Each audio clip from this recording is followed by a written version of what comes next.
Adam here with Brooksaw Antiques. Today we have this 1940 Underwood Champion vintage portable typewriter. I'm going to show you how to use the functions and make sure they all work. Up top is the adjustable paper guide. This helps you guide the page in straight. I'm going to line that up with the edge of the platen, which is this main roller that feeds the paper, and the margins are located behind this flip panel, and you just tilt it and move it like this. And if you want to move it closer to the middle, then you just remove these tabs, and I'll show you how to use those in a little bit.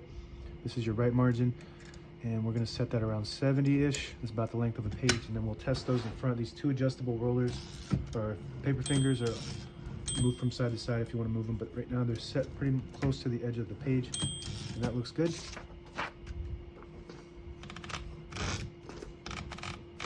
This is the paper bale that sits on top. It's got two adjustable rollers.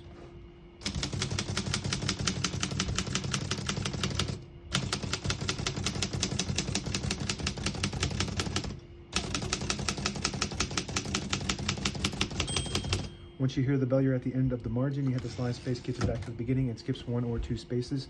Right now we have it on single, but if you want double, there's a little switch underneath the knob here. And it skips 2, 1 more, and it skips 3. That works good. We're going to keep that on single for now and finish typing.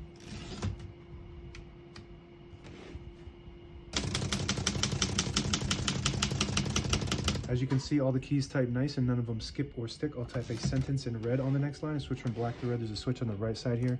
Flip that all the way up. It prints the bottom portion of the ribbon when you have it in the middle.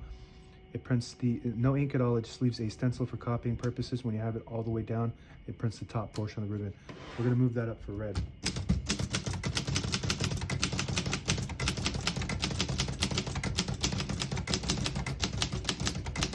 This is a very, very nice typing machine.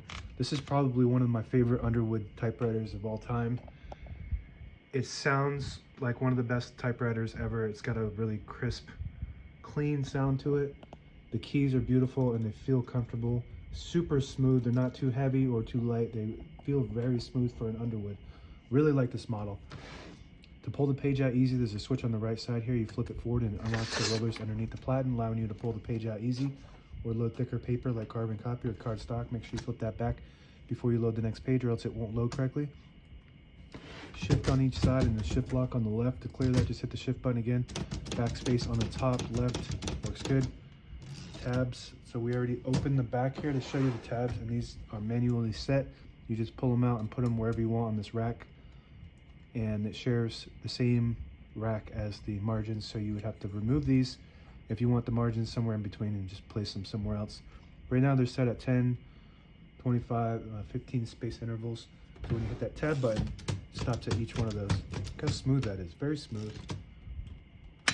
We're gonna move that color back down to print blue. Above that, well, it's blue dot, but it prints black.